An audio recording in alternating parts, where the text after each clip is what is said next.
స్కూళ్లకు దసరా సెలవులు ప్రకటించింది విద్యాశాఖ. సెప్టెంబర్ 21 నుంచి అక్టోబర్ 3 వరకు హాలిడేస్ ఇచ్చింది. మొత్తం 13 రోజుల పాటు సెలవులు ఇస్తున్నట్టు ప్రకటించింది. బతుకమ్మ, దసరా పండుగల తర్వాత అక్టోబర్ 4న పాఠశాలల పునఃప్రారంభం కానున్నాయి. డీటెయిల్స్ విజయ్ అందిస్తారు. విజయ్, దసరా హాలిడేస్ కి సంబంధించి డీటెయిల్స్ ఏంటి?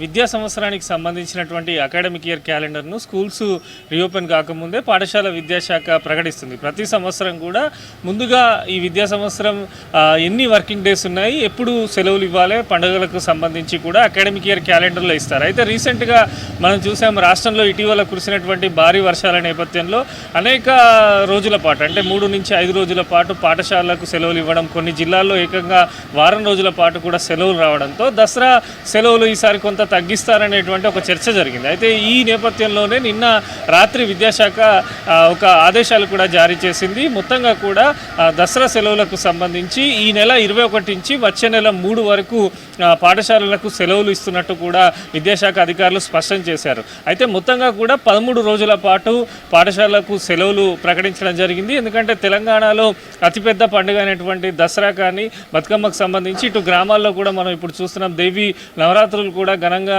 నిర్వహించుకుంటున్నారు. ఈ తరుణంలో సెప్టెంబర్ 21 నుంచి కూడా అక్టోబర్ 3 వరకు పాఠశాలకు కూడా సెలవులు ఉంటున్నట్టు విద్యాశాఖ అధికారులు స్పష్టం చేశారు. ఇక ఇంటర్ విషయానికి వస్తే కూడా ఇంటర్ బోర్డు కూడా ఎప్పుడు కూడా అకాడమిక్ ఇయర్ ప్రారంభమయ్యే ముందు కూడా వారు కూడా క్యాలెండర్ రిలీజ్ చేస్తారు. దానిలో భాగంగా సెప్టెంబర్ 28 నుంచి అక్టోబర్ 5 వరకు కూడా ఇంటర్కు సంబంధించినటువంటి ప్రైవేటు, ప్రభుత్వ జూనియర్ కాలేజీలకు దసరా సెలవులు ఉంటాయని కూడా ఇంటర్ బోర్డు స్పష్టం చేసింది. మొత్తంగా కూడా విద్యార్థులకు సంబంధించి ఎందుకంటే వర్షాలు కురిసిన తర్వాత దసరా సెలవులు కొంత తగ్గిస్తారనేటువంటి చర్చ జరిగిన నేపథ్యంలో ఇటు రాష్ట్ర ప్రభుత్వం కానీ విద్యాశాఖకు సంబంధించి ఒక క్లారిటీ ఇచ్చారు. అనేక మంది, ఎందుకంటే ఇప్పుడు ఎగ్జామ్స్ కూడా పిల్లలకు మిడ్ ఎగ్జామ్స్ జరుగుతూ ఉంటాయి. ఈ ఎగ్జామ్స్ కండక్ట్ చేసి వెంటనే సెలవులు ప్రకటిస్తున్నట్టు కూడా విద్యాశాఖ అధికారులు చెప్పడం జరిగింది. మొత్తంగా కూడా విద్యార్థులు ఎదురు చూస్తున్నటువంటి ఒక క్లారిటీ కోసం ఇటు ఉపాధ్యాయులు కానీ ఉపాధ్యాయ సంఘాలు కూడా నిన్న పాఠశాల విద్యాశాఖ అధికారులను కూడా సంప్రదించారు. మరి సెలవులకు సంబంధించి ఏ నిర్ణయం తీసుకున్నారు, గతంలో అకాడమిక్ ఇయర్ క్యాలెండర్ ప్రకారమే ఇస్తారా లేదా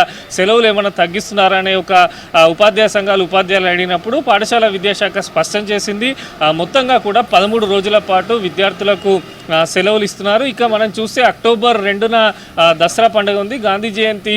ఆ రోజు నిజానికి హాలిడే ఉంటుంది. సో 3వ తేదీన ఒకరోజు ఎక్స్టెన్షన్ హాలిడే కూడా ఇచ్చారు. తిరిగి 4వ తేదీన అక్టోబర్ 4వ తేదీన పాఠశాలలు అయితే రీఓపెన్ కానున్నాయి. ఇక ఇంటర్ విషయానికి వస్తే కూడా సెప్టెంబర్ 28 నుంచి అక్టోబర్ 5 వరకు కూడా ఇంటర్కి సంబంధించినటువంటి జూనియర్ కాలేజీలకు సెలవులు ఉంటాయని ఇంటర్ బోర్డు కూడా చెప్తుంది. మొత్తంగా కూడా విద్యార్థులకు సంబంధించి ఎగ్జామ్స్ ఇప్పుడు పూర్తి కాగానే వెంటనే హాలిడేస్ డిక్లేర్ చేస్తున్నట్టు కూడా రాష్ట్ర ప్రభుత్వం విద్యాశాఖనైతే స్పష్టం చేసింది. సూర్య.